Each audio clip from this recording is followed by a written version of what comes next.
The rains came late that summer, heavy and sudden, as if the sky had been holding its grief too long and finally let go. The river swelled, spilling its muddy weight across the banks, and the village that Red Hawk and Luna had built huddled close to the higher ground.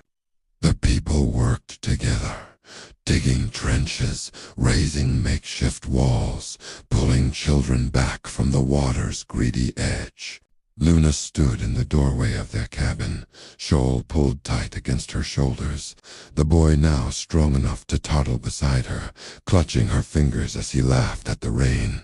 It was a laughter she hadn't heard in years, not since her sister's children were taken. Every time he laughed, she swore she felt her sister's hand on her shoulder, steadying her.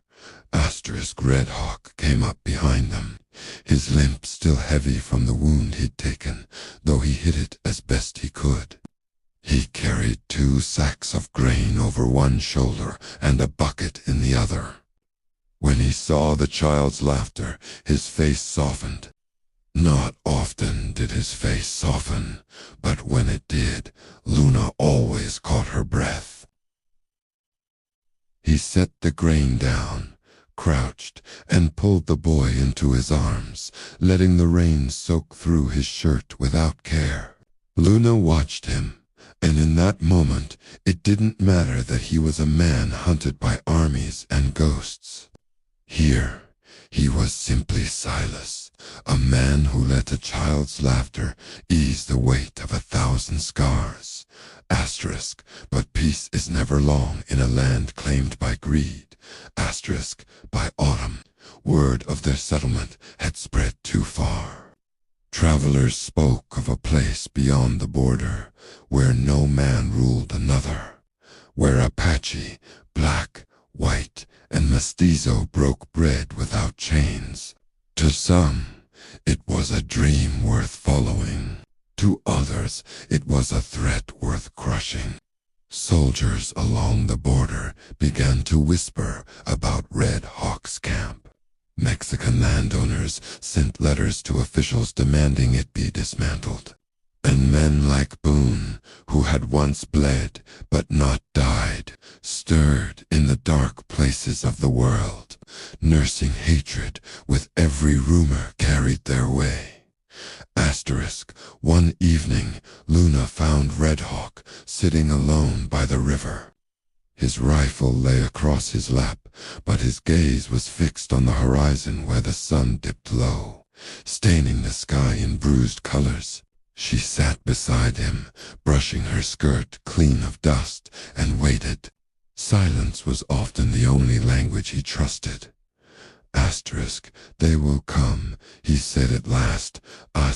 Who? Everyone. Men who fear losing power. Men who fear what we are building. The army, the ranchers, the bounty hunters. This place, it's a fire in the dark. And fire draws both the cold and the cruel. Luna placed her hand on his. Then we build stronger. Fires are not meant to hide. They are meant to keep the night at bay. His eyes flicked to her. The scar on his cheek, a pale slash in the fading light. He almost smiled, but it faded as quick as it came. And when they come with guns... She didn't answer right away. Instead, she leaned her head against his shoulder. The river moved slow and endless before them, and the boy's laughter carried faintly from the cabins behind. Then we will choose again, she said. Not chains, never chains. Whatever comes, we choose. For a while, it was enough. Through winter, the village grew. More families arrive, refugees, deserters, widows, wanderers who carried nothing but stories and the clothes on their backs. Each one brought a new thread to the fragile fabric of the community. Luna found herself midwife again, not by appointment, but by need. She delivered the widow's daughter on a night so cold the fire nearly died, and when the infant wailed, she swore she felt her mother's voice move through her hands. She taught the children herbs, how to tell safe berries from poison, how to grind willow bark for fever, how to pray in 3 tongues so that none would forget where they came from. Red Hawk became more than outlaw chief. He was the shadow on the ridge, the man who walked the perimeter when others slept, who made sure every rifle was oiled, every knife sharp, every horse fed. People began to look to him not as a legend, but as their wall against the world outside. He bore it like he bore everything with silence, with the weight pressed into his bones. Only when the night grew too long did he let Luna see the cracks. But cracks grow. It was late spring when the first rider came. Dust on his coat, hat pulled low, eyes darting like a man carrying bad news. He refused food, refused water, until Red Hawk himself came to the fire. Boone, the man rasped. He's alive. Got 50 men with him, guns enough for a war. He's coming for you, Hawk, not just you, of it. The camp, the people, the woman. The fire popped, and silence spread like sickness. Luna felt the eyes turn to her, sharp as blades, though no one spoke the thought aloud. Red Hawk's jaw tightened. He didn't ask where Boone was, or when. He only asked how long. Days, maybe less.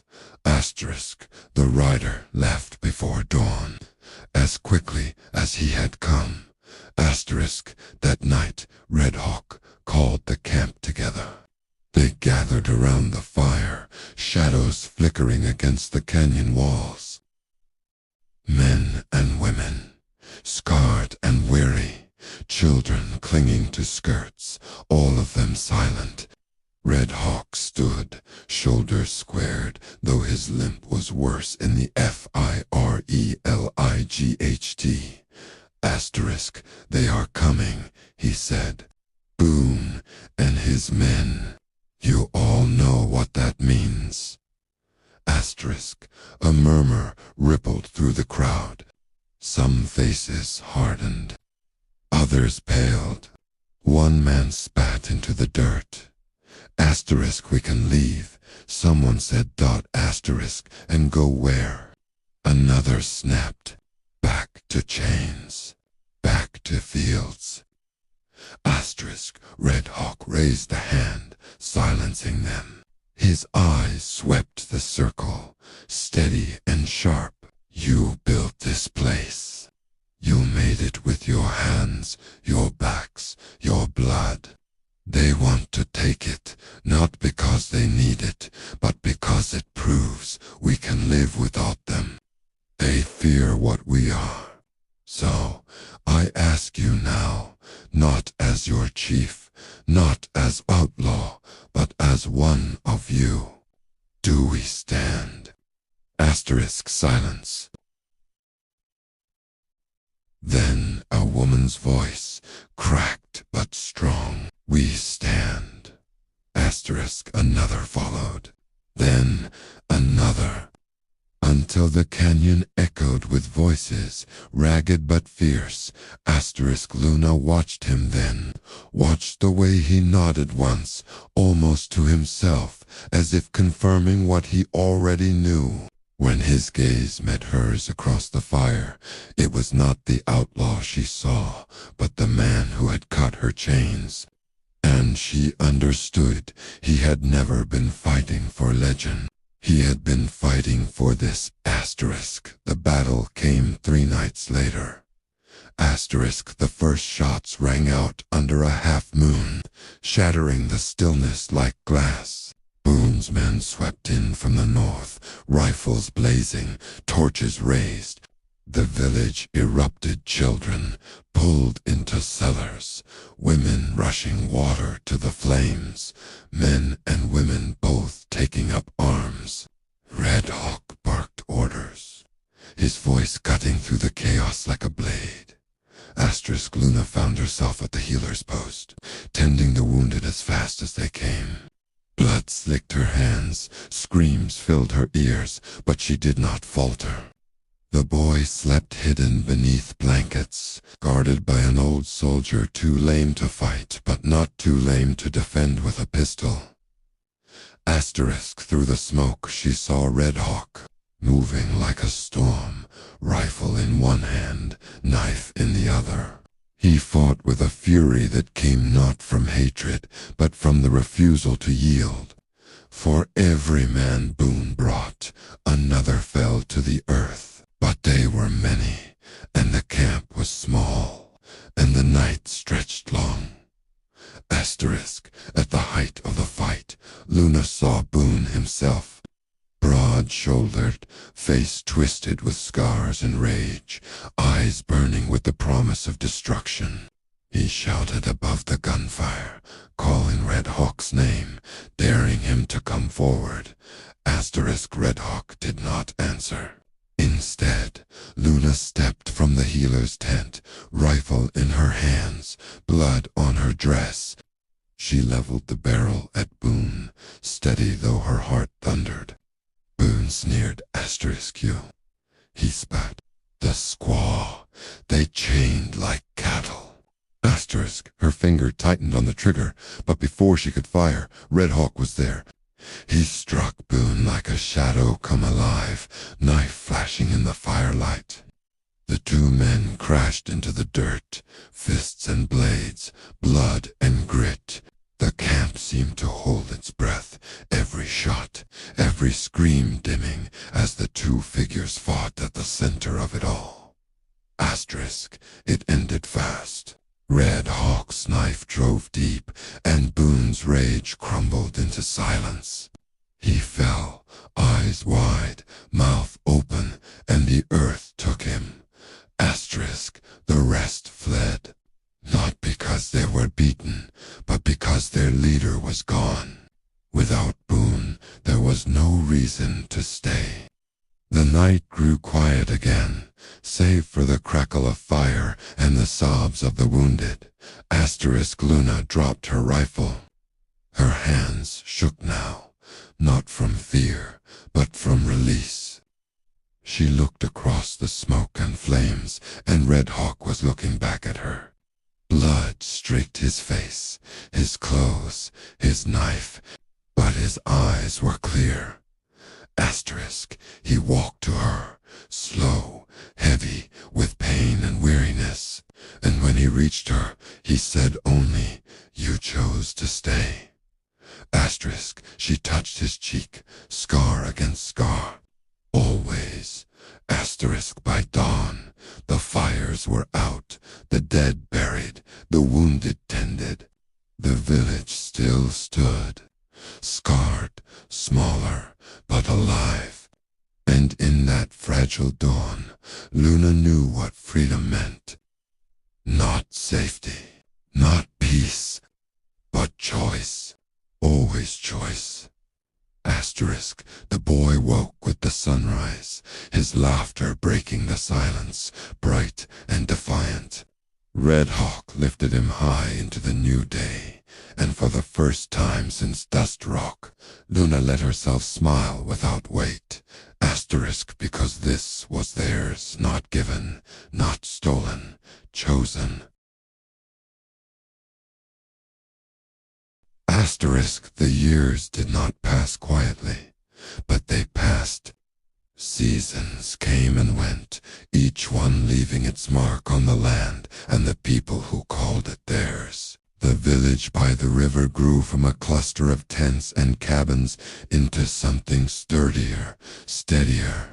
Smoke curled from stone chimneys, children's laughter carried across the water, and trade routes whispered of a place where no man bowed to another. It was not on any map, not written in any ledger, but it lived, and for those who found it, it was enough. Luna carried the weight of it as much as Red Hawk did. By day she worked as healer, bending over wounds, herbs, and births, her hands steady where others trembled. By night she sat at the fire, telling stories to the children, stories of mountains and rivers, of spirits that watched over them, of chains broken and choices made. The boy grew fast under her shadow, strong-legged and quick-eyed, with his aunt's fire and his mother's silence. He ran with the other children, but always circled back to her, clutching her shawl, tugging her hand, his presence an anchor against the storms of memory. Red Hawk never stopped watching the ridges. Even when laughter filled the camp, even when music rose from strings and drums, his gaze wandered to the horizon. He knew the world did not forget. Armies shifted borders like gamblers shifting cards, and the men who built their wealth on broken backs and stolen land did not forgive rebellion. He trained the young with rifles, taught them to read the ground, to move quiet, to see before being seen. Some nights Luna found him sitting outside, sharpening the knife that had cut her chains. She would sit beside him until the steel's scrape softened, until his shoulders eased. But peace, even fragile, even hard-won, invites memory. It was late one autumn evening when a traveler came, wrapped in a coat too fine for the dust he carried. He asked for water, for bread, and Luna gave it freely, though she saw the sharpness in his eyes. He lingered at the fire that night, listening more than speaking, his smile too thin to reach his gaze. When he left at dawn, Red Hawk said nothing, but his jaw was set. 3 days later, scouts reported soldiers massing near the border, more than had been seen in years. They won't cross, one man said. They don't want Mexico's anger. They don't care, Red Hawk replied. Not when they think they can crush us before we become more than a rumor. That night, he gathered the council by the river. Men and women who had bled, who had lost, who had built. He told them what he feared. They listened, voices rising and falling like waves. Some wanted to fight. Some wanted to scatter. Others wanted to negotiate, though they all knew words had little weight when spoken to men who saw them as less than human. Luna spoke last. She stood in the circle, the fire painting her face in gold and shadow. When they chained me, I thought silence was safety. I thought if I kept my head down, no one would strike. But silence is a chain, too. We did not come here to hide. We came to live, and life is worth fighting for. Her words hung heavy. Red Hawk looked at her, and in his eyes she saw pride, not for her defiance, but for her truth. Preparations began at once. Trenches were dug, rifles checked, food stores hidden. Families with the smallest children were led deeper into the mountains, where caves and thick forest could shield them. Red Hawk rode the ridges, moving like a shadow, Luna often beside him. The boy strapped to her back, watching with wide eyes as the world shifted from peace to the edge of war.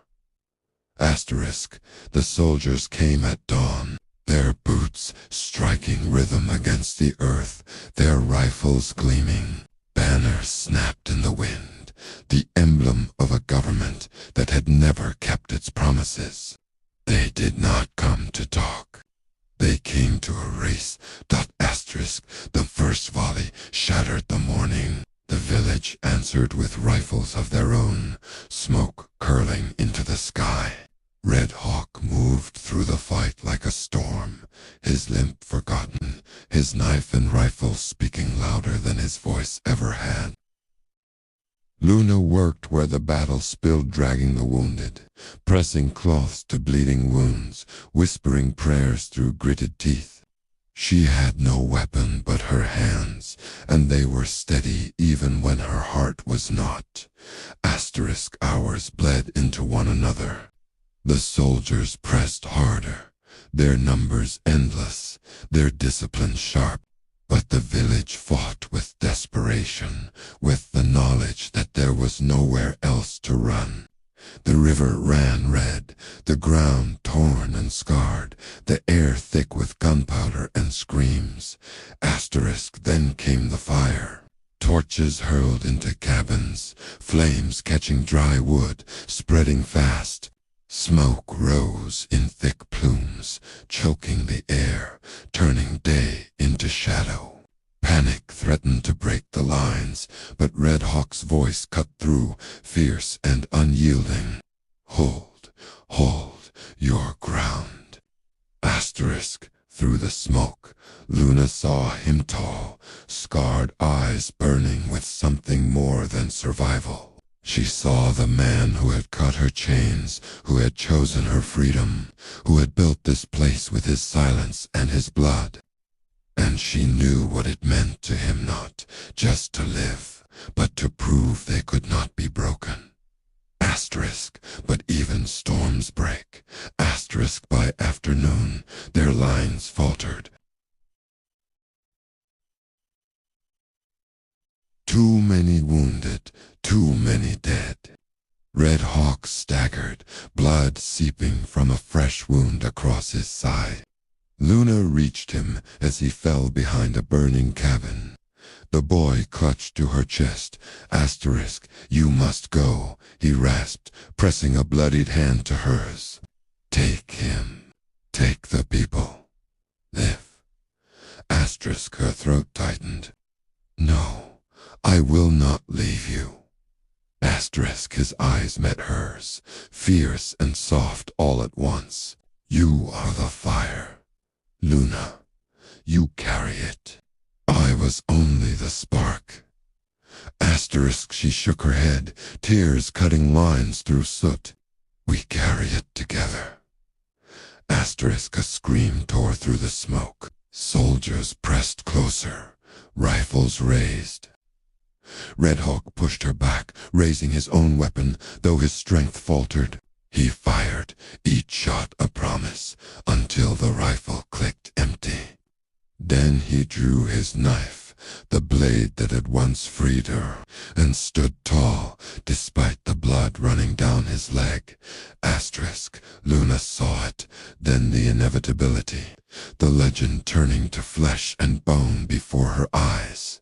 She wanted to beg him to stop, to run, to survive, but she knew. He had always known.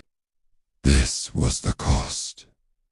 Asterisk, he turned to her once more. Choose, he said. Not as command, not as plea, as truth. Asterisk, she clutched the boy, felt his heart beat against hers, and nodded. Her voice broke, but carried. I choose. Asterisk, Red Hawk gave her a final look, one filled not with fear, but with a peace she had never seen in him. Then he turned to face the soldiers, knife in hand, and the smoke swallowed him. Asterisk, Luna ran. Through fire, through chaos, through screams. She led the boy and the wounded, and the few who could still move, toward the river, toward the mountains beyond. Bullets tore the air, but she did not falter. The memory of his words burned brighter than fear. She was the fire now. She carried it. Asterisk by nightfall. The village was ash.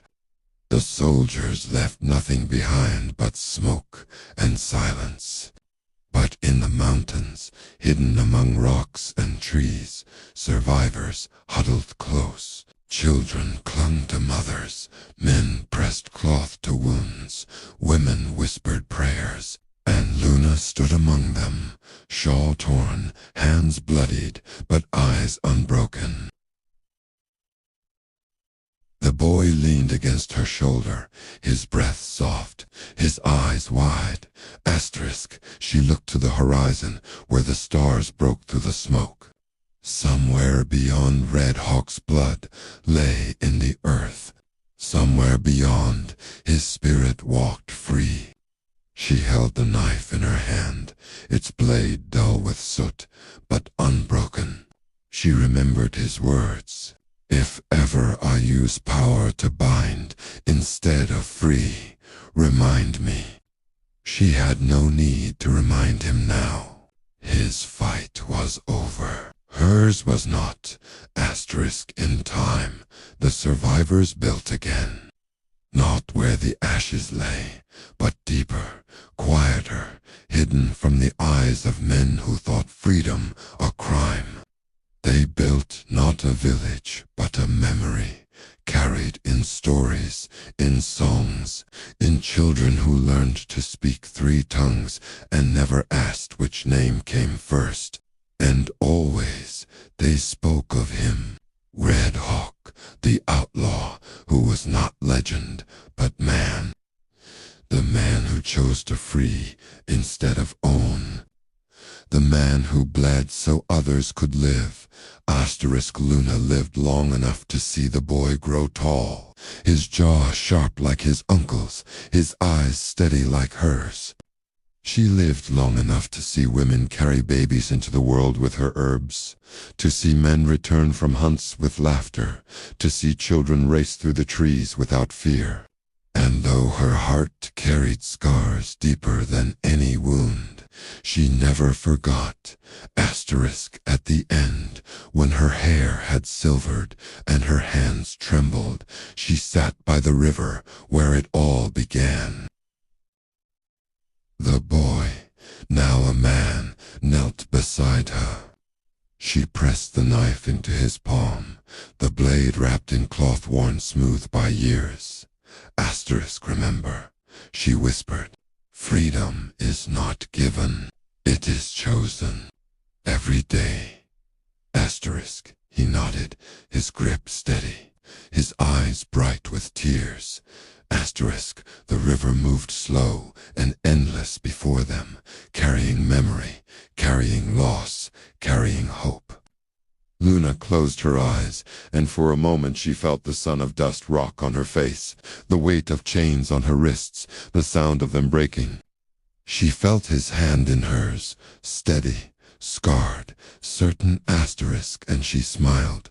Asterisk, because she had chosen, always chosen. Asterisk, and that was enough.